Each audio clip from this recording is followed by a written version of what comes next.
오늘은 칼빈주의 5대 강령 혹은 교회 개혁의 5대 교리를 라는 주제로 나누려고 합니다. 그러니까 한 번에 다 할 수가 없어서 이번 주 하고 또 나머지는 다음 주까지 해서 나누도록 하겠습니다. 우리 지난 시간까지 이제 개혁 교회의 슬로건인 5대 솔라를 이제 강조를 했었죠. 5대 솔라. 우리는 이 정도는 이제 외울 수 있어야 될 것 같아. 그럼 뭡니까? 오직 성경, 그리고 오직 믿음, 오직 은혜, 오직 그리스도, 오직 하나님께 영광. 오직 성경, 오직 믿음, 오직 은혜, 그리고 오직 그리스도, 오직 하나님께 영광. 이게 좀 단순해 보이는데요. 사실 이 바탕이 굉장히 중요합니다. 우리 신앙생활의 토양을 다지는 데 있어서. 오직 5가지, 오직 성경, 믿음, 오직 은혜, 오직 그리스도, 오직 하나님께만 영광. 이 5가지가 충족되어야 그 건강한 신앙생활을 할 수가 있습니다. 오늘 내용도 이제 그 연장선에서 이어지는 이야기인데요. 1517년에 일어난 종교 개혁이 로마 가톨릭과 이제 오직 성경, 오직 믿음을 부르짖는 이 종교 개혁가들의 대립으로 이어졌죠. 그래서 여기서 가장 큰 문제가 가톨릭 교회하고 개신교하고 가장 큰 이견이 뭐냐면 구원 문제입니다. 구원은 어떻게 왔는 건가? 그래서 뭐 교회의 권위 뭐 이런 거 다 좋습니다. 직분 뭐 권위 뭐 예배 형식, 제도 이런 것들은 이제 둘째 치더라도 절대로 정말로 합의할 수 없는 합의점에 도달할 수 없는 그것이 구원입니다. 구원. 오직 믿음으로 구원받는다. 그리고 오직 성경에서 말씀하는 그대로 구원이 이루어진다는 거였습니다. 그렇게 해서 이제 결국에는 가톨릭과 개신교가 그렇게 나뉘어지게 되는데요. 오늘은 이번에는 이제 그렇게 나뉘어졌는데 종교개혁가들 안에서 문제가 벌어집니다. 종교개혁가들 사이에서 구원의 이해가 엇갈리는 사건이 하나 터지는 거예요. 오늘 그거를 말씀을 드리려고 합니다. 사실이거든요. 구원에 대한 이해가 그 개신교 안에서도 엇갈린다 하는 거는 이거는 기독교의 초창기부터 있었던 얘기입니다. 기독교가 처음 시작하던 때부터 구원에 대한 이해가 이 논쟁이 있었고 지금도 아직도 사실 끝나지 않은 이야기입니다. 그게 이제 우리가 기억해야 할 게 합력설이라는 게 하고 합력설과 단독설이라는 게 있습니다. 합력이 뭡니까? 합력 말 그대로 신과 인간이 합작으로 구원이 이루어진다는 주장이에요. 신과 인간. 이게 말이 되느냐? 말이 됩니다. 또 듣고 보면 말이 또 될 것도 같아요. 그러니까 이제 인간이 10%든 5%든 지분이 있다는 겁니다. 그래도 인간이 뭔가 이렇게 구원에 동참하고 구원에 개입을 하고 하여튼 구원에 뭔가 역할을 약간이라도 한다는 거예요. 그게 합력입니다. 합력. 그리고 또 한 가지는 단독설이라는 게 있습니다. 단독설은 말 그대로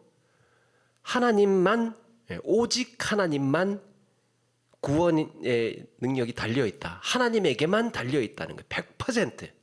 그래서 이게 4세기, 5세기에 이제 뭐 그냥 한번 듣고 지나가는 펠라기우스와 어거스틴이 그런 논쟁을 벌였고 종교개혁 때는 에라스무스와 마틴 루터가 사실은 둘이 친했거든요. 근데 대판 벌이면서 갈라졌습니다. 그리고 또 오늘은 아르미니우스와 개혁파의 논쟁으로 이제 불거집니다. 개혁교회와 아르미니우스라는 사람과 이제 그 얘기를 말씀을 드리려고 합니다. 먼저 이제 문제의 배경이 된 곳이 네덜란드입니다. 당시 네덜란드에서도 이제 가톨릭 교회 신앙이 토양이 강했습니다. 그래서 뭐 나면서부터 가톨릭이죠. 다 가톨릭 세상이니까. 그런데 여기에 이제 개혁 신앙이 한창 이렇게 퍼져 나가고 있었습니다. 이때 개혁 신앙을 받아들였다는 것이 확인이 되면 개혁 신앙이 받아들였다는 확인이 되면 화형을 당하던 시대였어요. 개신교인이라는 게 발각이 되면 그런데 이제 이 신자들이 한 장 넘겨볼까요? 이제 일반 신자들은 괜찮았습니다. 일반 신자들은 그냥 입 다물고 살면 개신교인인지 아닌지 모르잖아요. 근데 문제는 성직자들이 문제였던 거예요. 다 사제들이고 신부님이잖아요. 그러니까 이분들이 미사를 집전해야 했던 겁니다. 미사를 집전하는 거예요. 이제 가톨릭 교회에서. 그런데 미사를 집전하는 게 이제 자꾸 마음에 막 턱턱 걸리는 겁니다. 이런 것들을 하려고 하니까 이거는 이건데 이거는 이런 건데 이런 생각이 자꾸 양심에 걸리니까 할 수가 없게 되는 겁니다. 그래서 약간 주춤주춤하게 되고 저 못하겠습니다. 뭐 이렇게 되는 겁니다. 그래서 그렇게 되면 어떻게 됩니까? 이 사람이 종교개혁 신앙을 받아들였구나라는 것을 밝히게 되는 꼴이 되는 거죠. 그러다 보니까 회심한 가톨릭 성직자들이 화형을 당하는 일이 계속해서 일어납니다. 계속해서. 그러니까 이걸 또 지켜보고 있던 네덜란드의 개신교 신자들은 가슴이 찢어지는 거죠. 우리를 가르치는 분이 막 지금 갑자기 저렇게 장대에 매달려 가지고 화형을 당하고 있으니까 그걸 보고 있는 사람들이 얼마나 가슴이 찢어지겠습니까? 그리고 또 이게 또 한두 사람이 아니고 계속 화형을 당하고 하니까 사회 문제로 막 불거지는 겁니다. 네덜란드에서 사회 문제로 막 이거 어떻게 해야 되나, 막 벌켜야 되나, 막 이런 막 혼란스러운 겁니다. 지금은 우리가 신앙생활하기가 정말 얼마나 좋은 세상을 살고 있는지 모릅니다. 그런데 1500년, 1600년대에 일어났던 이런 엄혹한, 정말 나 개신교인입니다 그러면 달려 죽는 겁니다. 불태워서. 왜 불태우는지 아십니까? 마귀라고. 태워 죽어야 된다고. 태워서 죽이는 겁니다. 그래서 개신교인들은 태워 죽여요. 그래야 영혼이 다 타버린다고 믿었거든요. 자, 이때 시대의 아픔을 바라보던 인문주의자 한 사람이 있었습니다. 인문주의자예요. 그가 바로 이제 디르크 코른헤르트라는 사람입니다. 코른헤르트. 이 사람이 우리가 기억할 필요가 있는데요. 이 사람이 누구냐 하면 그 네덜란드 건국의 아버지라고 불리는 빌럼이라는 사람, 그 오렌지공 빌럼이라는 사람의 오른팔이었습니다. 네덜란드 건국의 아버지의 오른팔 정도가 되는 정치가였습니다. 그러니까 이 사람이 네덜란드에서 얼마나 센 권력을 가지고 있었냐면 말 한마디 한마디에 정치의 판도가 확확 뒤집히는 정도로, 그 정도로 지도력이 있고 똑똑하고 지식인이고 인문주의자고 르네상스에 한참 막 그 선두에 서 있었던 그런 사람입니다. 그런데 이 사람이 이제 책을 한 권 쓰게 되는데요. 제목이 로마 가톨릭 우상 숭배에 대한 변증이라는 책입니다. 로마 가톨릭 우상 숭배에 대한 변증. 조금 느낌이 오시지 않습니까? 로마 가톨릭 우상 숭배를 이제 좀 변증해주는 뭐 그런 겁니다. 그래서 이 코른헤르트가 그 책의 내용에서 무슨 말을 하느냐 하면 신앙의 본질이 중요하지 형식이 뭐가 그렇게 중요하냐, 그런 이야기를 하는 겁니다. 마음이 중요하지 밖으로 드러나는 행동이 얼마나 중요하냐라는 걸 왜 이야기를 하느냐 하면, 이게 무슨 말이냐면 우리 육신, 우리의 외적인 예배 형식은 다 이거 껍데기지 않느냐. 본질, 마음 안에 좋게 들리지 않아요? 좋은 말 같아 보이잖아요. 그런데 이제 이런 껍데기에 집착을 해서 무슨 말을 하고 싶으냐면, 이런 껍데기에 집착을 자꾸 너희들이 하다 보니까 뭐 미사 집전을 안 한다는 둥, 그러면서 왜 화형을 당하고 그러냐, 그런 얘기를 하는 겁니다. 미사 집전을 그냥 해라. 마음이 중요한 거지 행동, 형식 이런 게 뭐가 중요하냐라는 이야기를 하는 겁니다. 그러니까 몸은 미사를 인도하고 막 이렇게 집전을 하더라도, 몸은 가톨릭 교회에 있더라도 영혼만 바른 신앙 가지면 된다라는 이야기를 하고 있는 겁니다. 이제 인문적 사고예요. 이때 당시에 이 무렵부터 급속하게 인간의 이성, 인간의 양심 이런 것들이 막 팽창하고 있을 때입니다. 그래서 전통이고 형식이고 그 사실 껍데기 다 의미가 없다 이런 이야기를 아름답게 잘 써나가고 있었던 겁니다. 이제 그가 말하는 양심의 자유라는 겁니다. 양심의 자유. 언뜻 듣기에는 좋은 말 같아 보이는데요. 이제 거기에 몸담고 있는 그 질서 안에서도 이제 양심은 자유하니까 거기에 몸담고 있는 양심은 자유하니까 괜찮다라는 말을 하고 그게 양심의 자유라는 말입니다. 다시 한번 말씀드릴게요. 이제 형식은 매여 있어요. 가톨릭 교회에 매여 있고 미사 집전하고 막 그런 공동체 이제 나름대로의 가톨릭 질서 안에서 살아가고 있습니다. 그런데 마음은 자유롭다라는 이야기를 하는 겁니다. 마음은 양심은 자유다. 그 이야기를 하는 거예요. 그래서 이제 이 사람이 워낙 코른헤르트가 영향력 있는 사람이다 보니까 실제로 그래도 되나? 막 이런 이제 혼란이 오는 겁니다. 지도자 아닙니까? 막 이 똑똑한 사람이고 또 지도력 있고 하는 사람이니까. 그래서 아니 개신교 신앙을 가지고 가톨릭에 몸담고 미사 참여하고 막 그렇게 살아도 되나? 이렇게 이제 되는 겁니다. 그래서 이걸 개혁교회 신자들이요 칼빈이라는 사람 칼빈에게 질문을 하는 겁니다. 이게 맞는 겁니까? 우리가 이렇게 해도 되는 겁니까? 아무것도 없는 아무런 질서도 잡히지 않은 이제 시절이니까 물어봐야 될 거 아닙니까? 정해진 게 없으니까. 그래서 칼빈에게 물어봅니다. 칼빈도 바로 대답하지 못하고 아마 이게 1560년에 일어난 일인데 1562년에 2년 정도 소요가 되고 성경 연구하고 그러면서 있다가 답을 내놓습니다. 그가 하는 말이 칼빈이 하는 말이 뭐냐? 아니다. 기독교인들은 물론 우리의 영혼도 당연히 하나님께 순결하고 진리를 품어야 하지만 외적으로도 우리의 삶을 통해서 그리고 우리의 신앙 고백이라는 형식으로 분명히 표현되어야 된다. 진리를 가지고 있어야 되지만 그걸 우리가 말로 표현되어야 된다. 거짓말하지 말고 아닌 척하지 말고 믿으면 믿는다고 말할 수 있어야 된다. 그 얘기를 하는 겁니다. 사실 지금 우리는 이렇게 편하게 사실 듣는 거지만 이게요 너희들 목숨 걸어라는 이야기예요. 그 시대에서는. 그래서 교회사에서 신앙 고백서가 만들어지는 근거가 됩니다. 신앙 고백서. 이제 고백하기로 하자가 된 거예요. 고백하기로 하자. 쉬쉬하거나 함구하지 말고 믿으면 믿는다고 이야기하자. 그래서 이렇게 되면 이제 요지는 두 가지를 이야기를 합니다. 하나는 어떤 핍박이 와도 신앙을 표현해라. 그게 무슨 말이냐? 순교자가 되라는 얘기예요. 죽으라는 얘기입니다. 그 세계에서 화형당하는 시대에서 신앙 표현해라.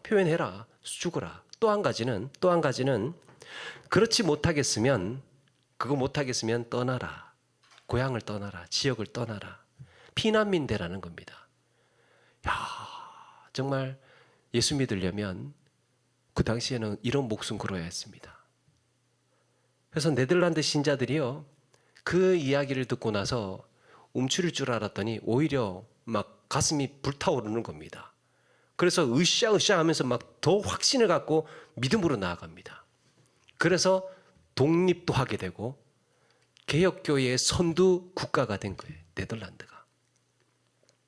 그렇게 이제 시간이 흐르고 코른헤르트가 다시 등장합니다. 코른헤르트가 이제 베자라는 사람이 있습니다. 베자. 그 베자라는 개혁가가 있는데요. 이 베자가 무슨 얘기를 했냐면 타락전 예정설이라는 걸 이야기를 합니다. 그 베자가 누구냐 하면 칼빈의 후기자예요. 칼빈의 제자가 베자예요. 그런데 이 베자에게는 아르미니우스라는 야코푸스 아르미니우스라는 제자가 또 있었습니다.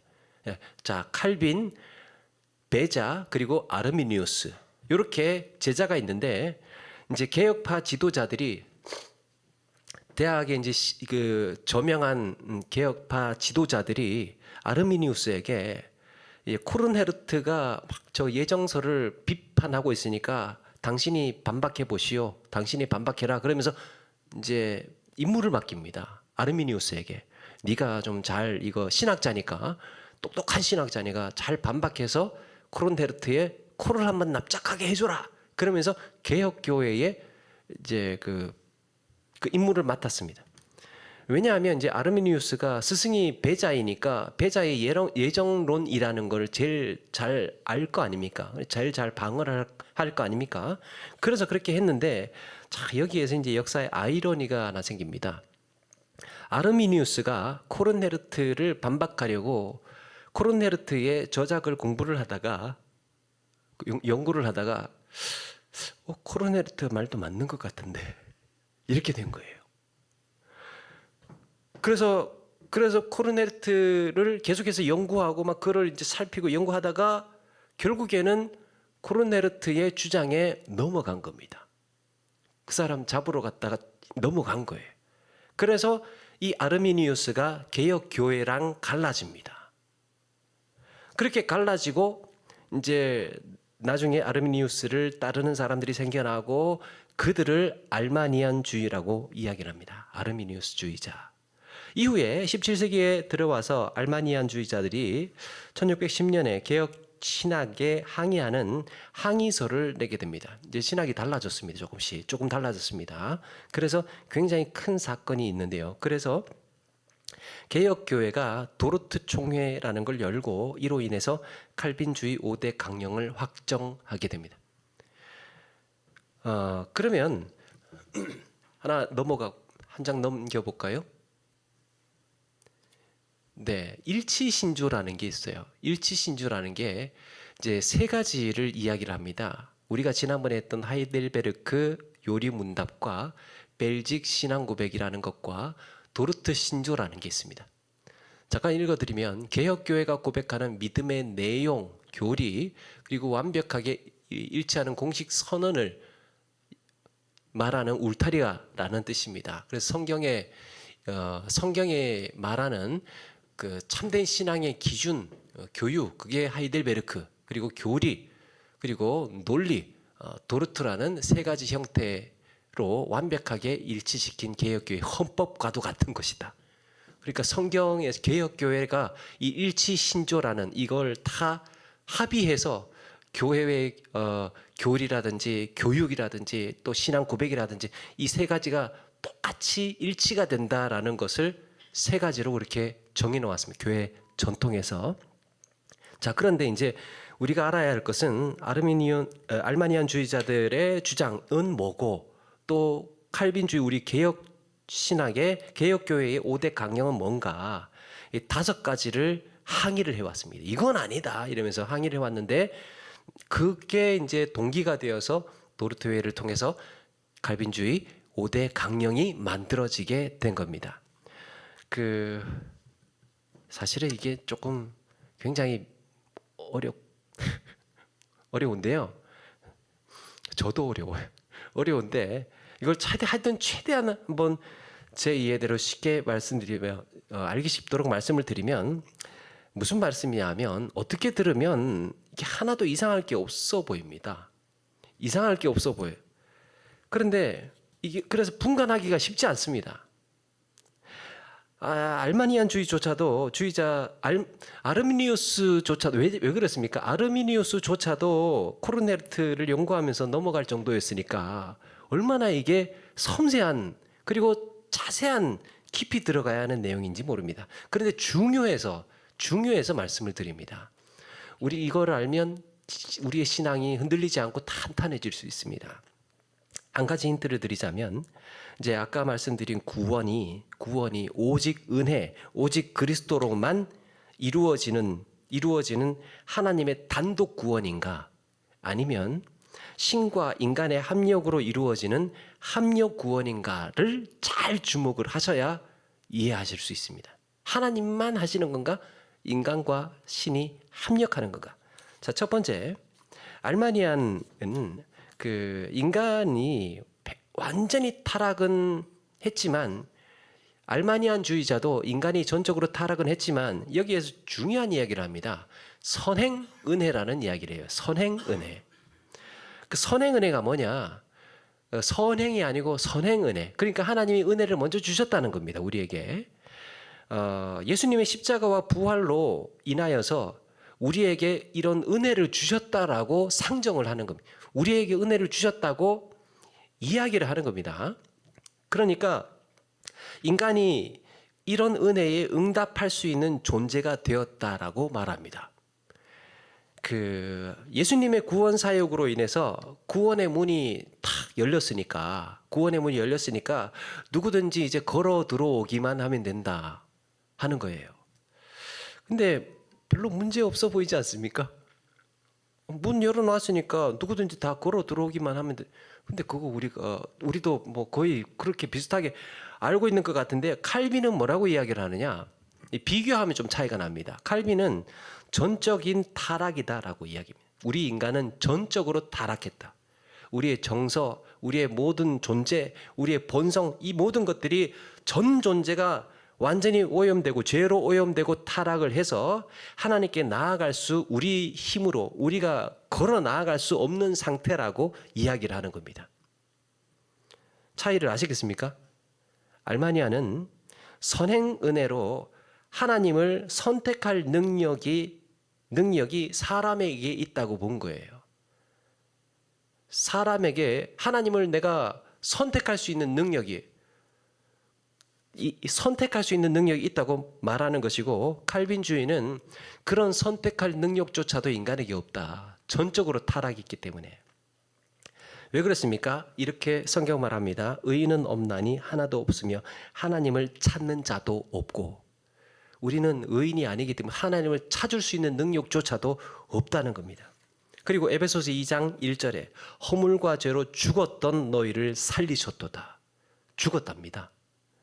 그러니까 죽은 자가 스스로 죽은 사람은 죽은 이 생명에게 자극을 아무리 줘봐야 일어나라 이렇게 아무리 줘봐야 안 되지 않습니까? 그런 것처럼 이건 이제 씨앗의 비유를 하면 완전히 죽은 씨앗이냐 아니면 물 주면 싹을 틔울 수 있는 씨앗이냐의 차이입니다.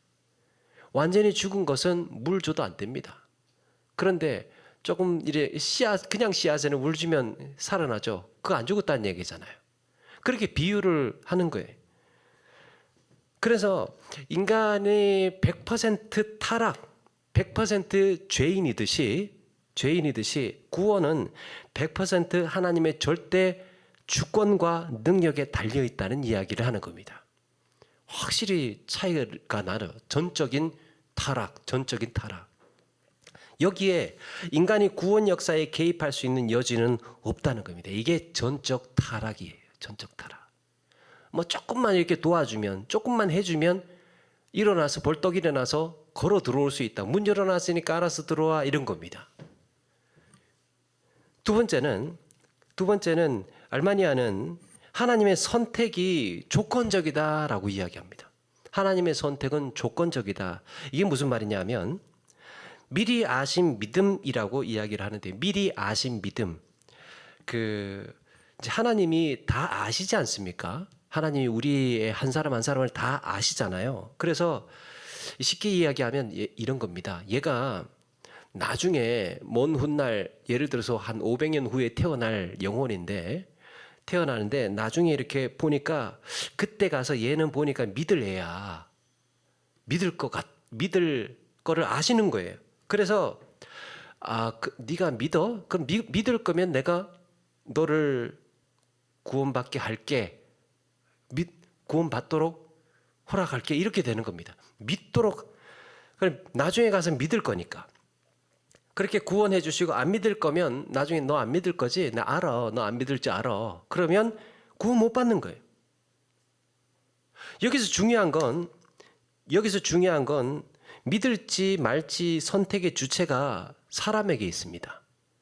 그렇죠. 나중에 가서 믿을지 말지를 사람이 정하는 거예요. 나 믿을 거야, 나 안 믿을 거야의 첫 번째 요인이 사람인 겁니다. 그걸 보고 하나님께서 예정하셨다는 얘기예요. 그 사람이 먼저예요. 이렇게 하나님이 미리 믿을지 안 믿을지를 아시고 그런 조건으로 선택하는 것이 선택적 무조건이라는 얘기예요. 그런데 칼빈이 이렇게 질문을 합니다. 그 믿음이 네 것이냐? 그 믿음이 네 것이냐? 그렇게 나중에 믿는다고? 그러면 그 믿음은 어디서 났는데? 라고 묻는 겁니다. 그 믿음은 네 것이냐? 자, 에베소서 2장 8절에 이렇게 말씀합니다. 너희가 그 은혜에 의하여 믿음으로 말미암아 구원을 받았으니 이것은 너희에게서 난 것이 아니요 하나님의 선물이라 그랬습니다. 뭐가 하나님의 선물이라는 겁니까? 여기에서 이것은 너희에게서 난 것이 아니요라고 했을 때 이것은 너희에게서 난 것이 아니요라고 했을 때 이게 뭐냐면 문법상 은혜와 믿음을 모두 가리키는 겁니다. 은혜에 의하여 믿음으로 말미암아 구원을 받았으니 이 두 가지예요. 그러니까 은혜와 믿음으로 말미암는 구원 모든 것이 하나님이 주시는 선물이라는 겁니다. 우리가 믿어지는 것, 그 하나님이 주시는 선물이라는 거예요. 빌립보서 1장 29절에도 말씀합니다. 너희에게 은혜를 주신 것은 다만 그를 믿을 뿐 아니라 또한 그를 위하여 고난도 받게 하려 하심이라. 무슨 은혜를 주셨다고요?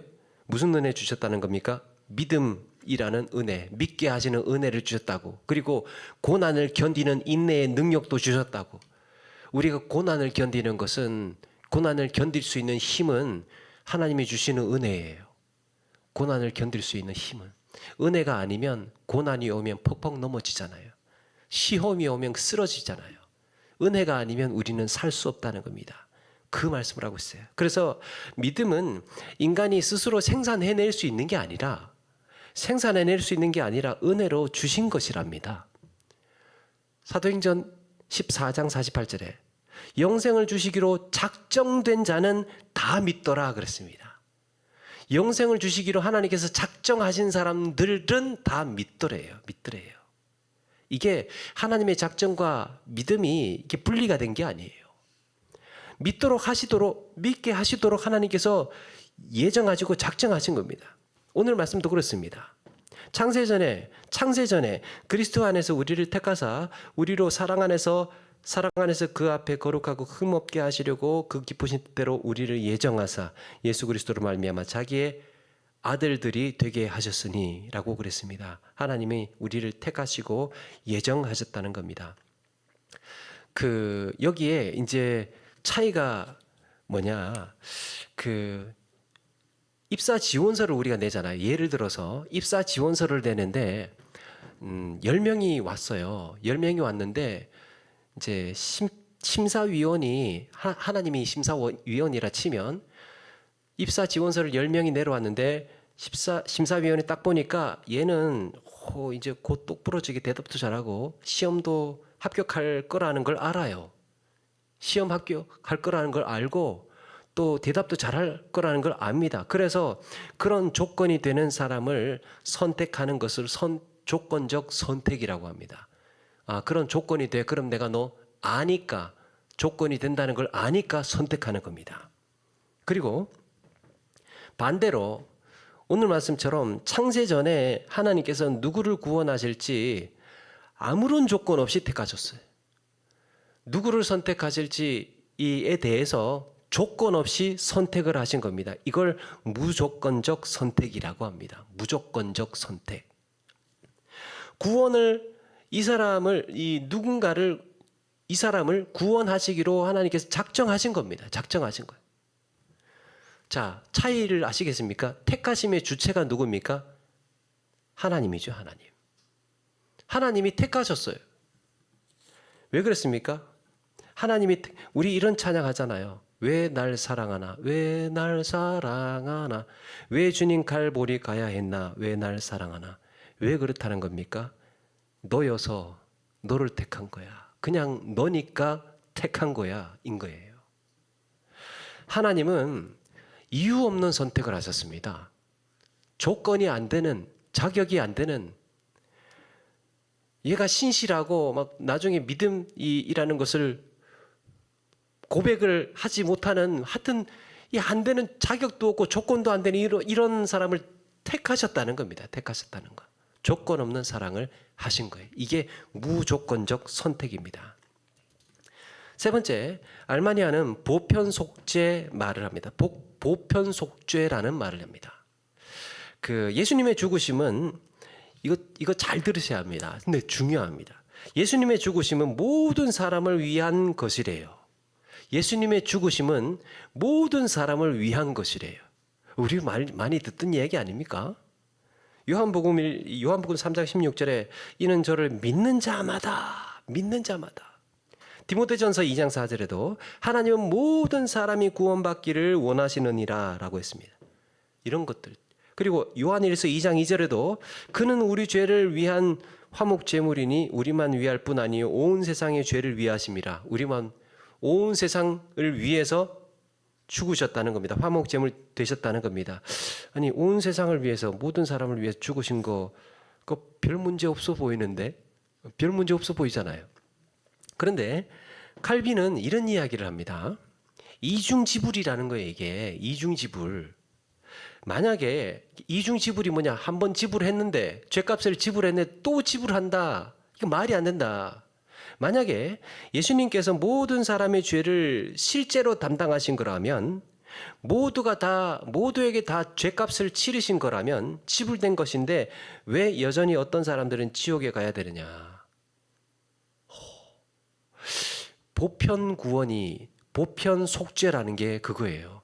모든 사람이 예수님의 십자가의 죽으심으로 모든 사람이 다 구원의 길이 열렸는데 어떤 사람은 지옥에 가고 어떤 사람은 안 가. 그러면 지옥 가는 사람 하나님께서 다시 형벌 내리신다면 그거 죄값을 이중으로 지불하는 것 아니냐. 이중지불이라는 얘기를 합니다.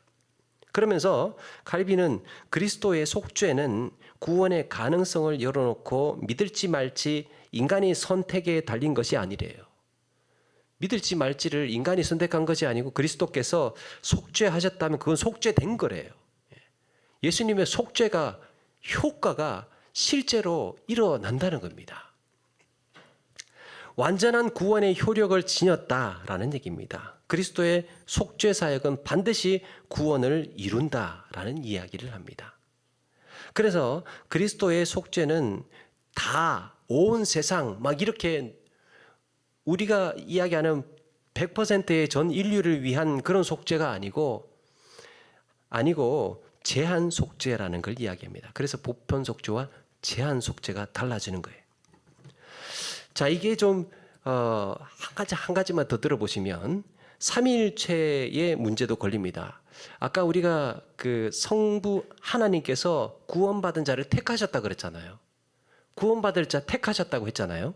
그러면 성자는 예수 그리스도는 모든 사람을 위해 죽으셨다라는 게 이게 말이 안 되는 거예요. 앞에는 일부의 택한 사람을 위해서 죽으신 건데 이제 와서 예수님께서 온 인류를 위하여서 죽으셨다? 그러니까 이게 안 맞는다는 겁니다. 그리고 성령께서도 일부 사람에게만, 정해진 사람에게만 임하시는 건데 이게 세 개가 서로 안 맞는다. 그래서 성부의 택하심과 성자의 제한 속죄라야 말이 맞다라고 이야기를 하는 겁니다.